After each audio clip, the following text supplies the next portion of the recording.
Hey Justice, what's on your YouTube history? I know exactly what I was watching before I came here, so here we go, starting now. This is Justice Phillips, a composer and classically trained guitarist. See, this doesn't catch my eye. This seems very dystopian. And today, he's exposing the videos he watches on YouTube. From his homepage to his history, this is the YouTube algorithm of a composer.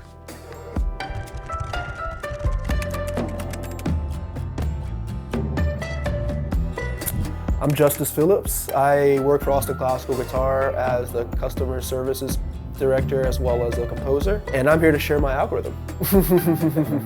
Hell yeah. On a scale from 1 to 10, how healthy do you think your content consumption is? 1 being the least healthy. Just like brain rot. Yeah, I would say like a 7. Maybe no. What's your average screen time on your phone?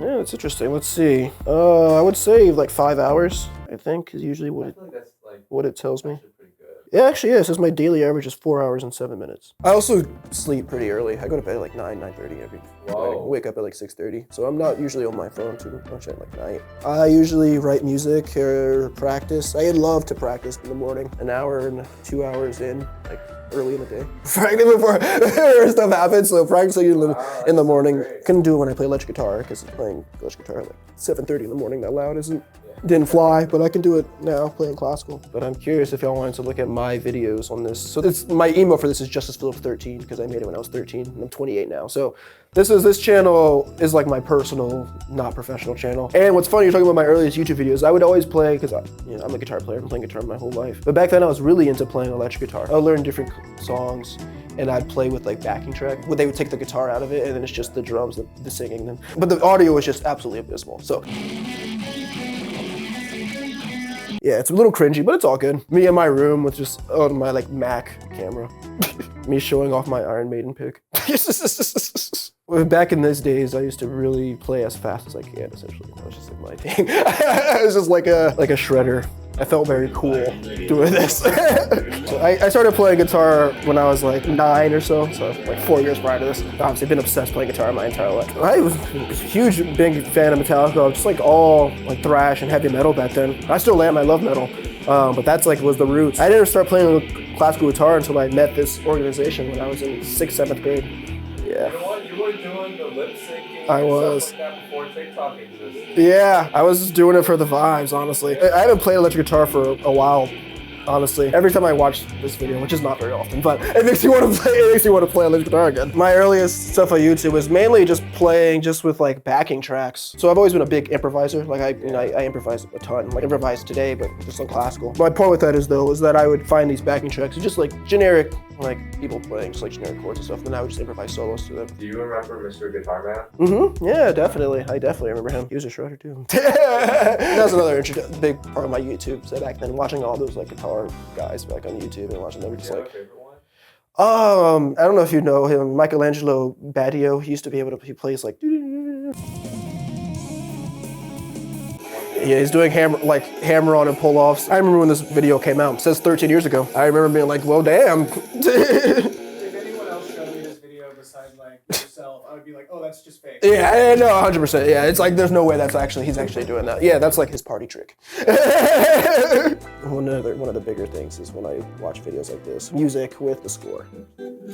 So I like to do this. And I don't always like to just do guitar. I mean, I do love to do a lot of guitar, but the biggest reason I got into it is because Austin Classical Guitar. I mean, we have education programs in every middle school, high school, elementary school in Austin. They had a guitar class, so I was like, yeah, I want to take a guitar class. It's obviously very different. I mean, you don't play with a pick, you play with your fingers, and it's a lot harder, but it was cool to do a lot harder. And it's very diverse. I mean, I believe that Jongo, this guy's from Brazil. So I like it. Yeah, it's very diverse. It's a good gigging instrument, obviously, which I wasn't thinking about growing up, but it is. It's easy to go. I get a lot of gigs. It's easy to pack a guitar and show up somewhere. Played at a proposal the other day at like Silver. Just like, yeah. Just chill. I'm gonna skip to the 3rd movement. So the second 2 staffs on the bottom are what we call a reduction, the orchestra that you're hearing, but they just wrote it in the piano so that you don't have to have all this. What are you thinking about when you're listening to this? So when I listen to this piece, I always think about how he's trying to make it sound like American, like new, like, which I think it sounds like very jazzy, like 1910s, 1920s, like kind of America, like kind of stuff like that. I think just like how amazing of a composer Maurice Ravel is. He knew Gershwin, George Gershwin, and he told him not to try to write European style music and write more like American and with more jazzy and blues influence. You know, it's a unique, and it is unique. That's why he's great. I mean, I've had a lot of poets commission me stuff, and that's a little more interesting because a poem obviously is a story. It's already there. Like so I'm trying to match like the poem's mood and what it's about. Like for example, and I can even go into Justice Phillips here. But for example, this piece is called Wing of a Hawk. This is one of my favorite channels. His name is BC. He posts a lot of guitar music. And he posts my stuff. So I just tried to catch like the flying of like a hawk and that kind of feel of being in nature.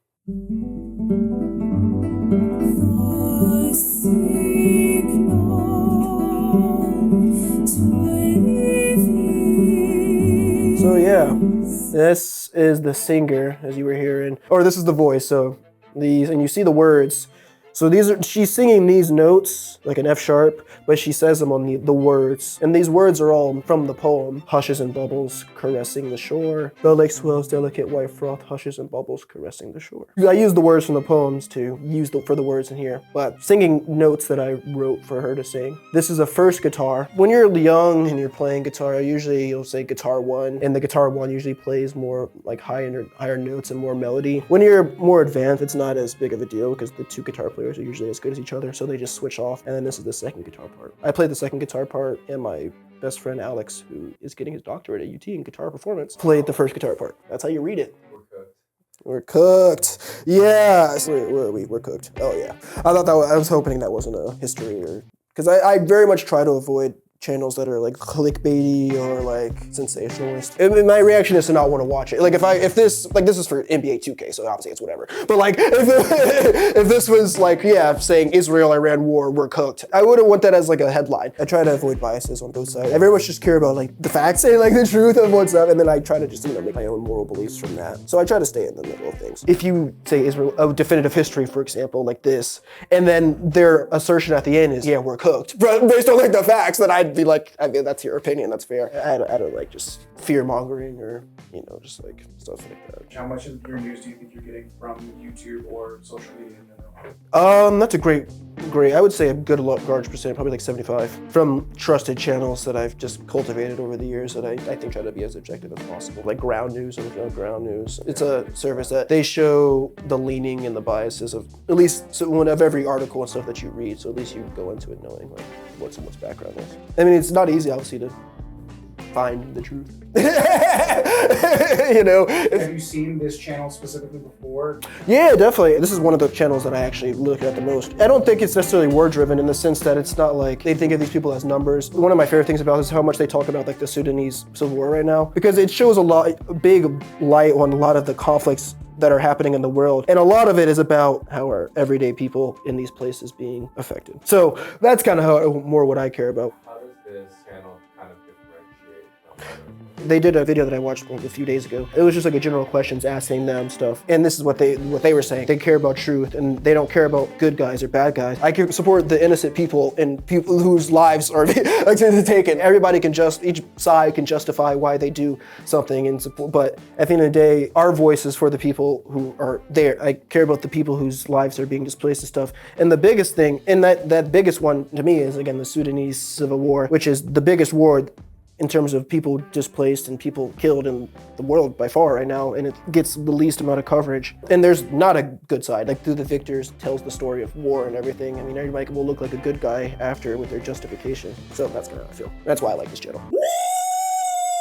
Yeah, baby! Kicking off almost exactly 2 years ago on April the 15th, 2023, the civil war in Sudan is easily one of the worst conflicts that the world has seen in decades. In May 2024, Washington's Sudan envoy gave a rough estimate of 150,000 killed. Studies by the London School of Hygiene and Tropical Medicine have suggested that by last summer, 26,000 had died in the capital alone. And I mean, yeah, all the horrors it's a lot of Sudan's war. I think because I tend to look at stuff like what's happening in the world and conflicts and stuff, that I get recommended military stuff which I think people tend to think that people more on the right would be interested in that. We talk about our taxpayers and where it's going and why it's doing these things. Our budget for the military 2025 is projected to be around $925 billion. I obviously believe that money could be going help the people, especially people who are struggling. But as someone who like trying to see both sides, why is every president we've elected since 1945 do this? And the answer is because the American government feels that the United States people are pretty comfortable,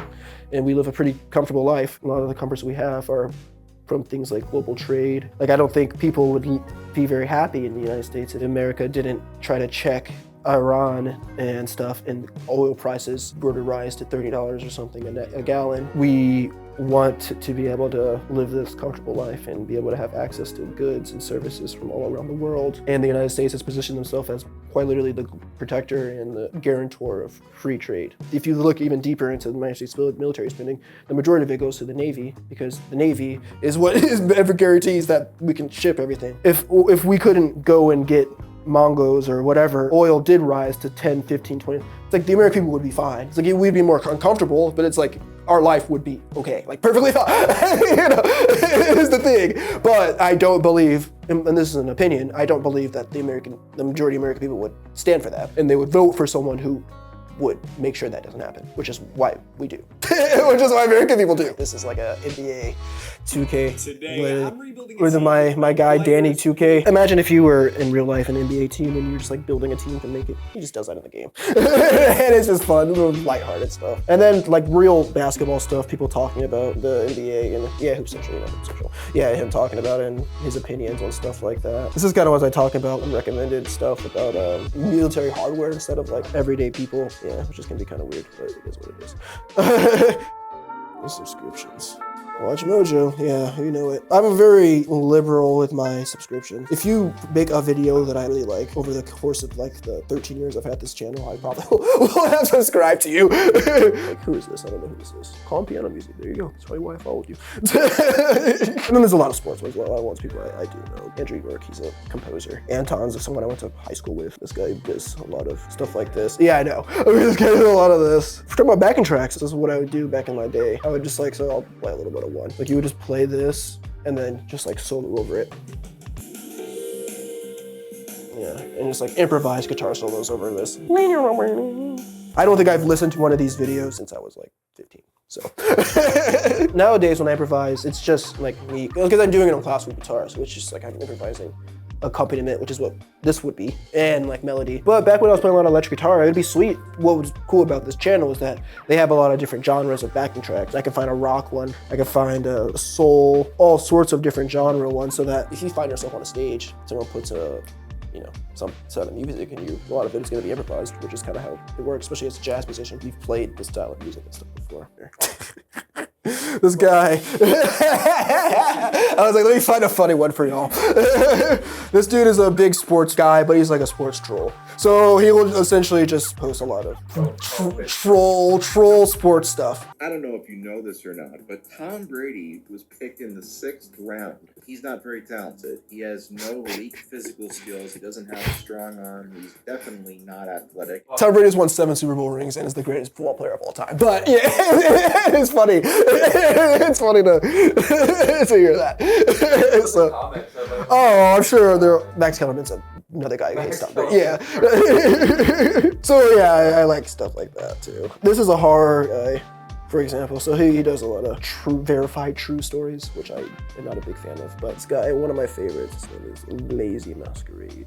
He does like pretty high quality true crime, true harm. Like for example, you see this South Korea's 4 Most Wanted explained. It's like a 52-minute going into depth about what they've done and stuff. About 20,000 sheetlets like this are distributed around subway stations, hotels, bathhouses, rest stops, and funnily enough, plastic surgery clinics. It makes sense. That's something I've learned from him, is like how prevalent plastic surgery is and stuff like this.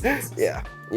Stuff like that. Johnny Harris. Yeah, Are you a fan of him? I was gonna talk about it. I am a fan of him. He's another guy who I think tries to be objective. I mean, he has his biases, and it's not very hard to see which side he leans on. Hits you with a lot of spreadsheets, a lot of data, a lot of graphs, a lot of facts. So stuff like that is really cool. I just watched this video. It was sick. And I mean, a lot of this, like the answer is In some ways, it's like, yeah, I mean, it's obvious. Maybe if you're a white dude, yeah, and your life was a lot better in 1955 than it is now. If you're me, your life is a lot better right now than it was in 1955. And that's like what he essentially is like what he's saying at the end. It's like, he's one of the best classical guitar players on the planet. He's from Poland. Meat Canyon. You know Meat Canyon? I'm sure we all know Meat Canyon. Meat Canyon. Y'all tapped into Meat Canyon? You like this stuff? Yeah, I do. It's hilarious. I don't think I've ever watched a Mr. Beast video. You know what? I think I subscribed to him because he was doing something on social media. If you follow me and subscribe, I'll give you. You can win like $50,000. I'm like, oh, maybe it'll be me. I literally don't think I've ever watched a single Mr. Beast video. See, this doesn't catch my eye. This seems very dystopian. This seems pretty fine. Some of the most expensive dates in the world. It just makes me think of like kids media. Like, everybody, you know what I mean? Like, it makes me think of like kids content. It's just so big and grand. And, For the first time in the history, Disney reserved the entire park just for us. Okay. It's also just like him flexing on us. Like this video is him just flexing on everybody. Oh boy, it's cringy. But it's okay, because I guess he's rich, so. Move on to your History. I know exactly what I was watching before I came here. And it was, so here we go, starting now. The things like this is what I was watching when I got home last night from the bar. You know, people do Spotify Wrapped and stuff. Like, I always have a lot less hours than other people because I listen to so much music that do this. and your homepage is very true to what you're watching. LeBron James. This is when I'm trying to see stuff about how much the United States is spending. They're making a new B-21 radar. And so much money is going into it. And then here's me trying to see the specifics of what the United States had done. And then I was curious about the Soviet invasion of Afghanistan. I like to stay up to date, especially on what like countries in the West are supplying Ukraine, whether it be financially or militarily and whatnot. Because I mean, as someone again who's read a lot about it, I mean that is one of, if not the main reason why they've been able to stay afloat so far. Do you find it like healthy how you consume, or do you feel like there's a point where you kind of have to stop yourself? I'm pretty good at staying even keeled and understanding and seeing things from like a bird's eye view. I also think it's privileged to be able to say that obviously we're living in the United States, oceans away from conflict, surrounded with a military that costs $1 trillion a year. The worst the Americans will feel of these things are economic or quality of life sort of deals. Yeah. More expensive gas. Yeah. Yeah. So don't get super duper about it. I get really upset and sad about it when I think of it from how there's quite literally like if you were to be living in like a Sudan or Gaza or even a Ukraine as like a regular ordinary person, it's kind of hard for you to see like light at the end of the tunnel right now. I mean, Ukraine, I say kind of because I see more of a light at the end of the tunnel for them. But like if you're living in like Gaza or like Sudan right now, I would struggle to see light at the end of the tunnel. Do you want to end it there? Should we, or should we do like two more? How far into history is this? Is this like yesterday? Let me see. I think it's Monday. Monday. This is Monday. Okay. You're a YouTube watcher, man. I watch a lot of YouTube. Yeah. Sick. Thank you. I'm Justice Phillips, and I appreciate you exploring my algorithm with me. Of course.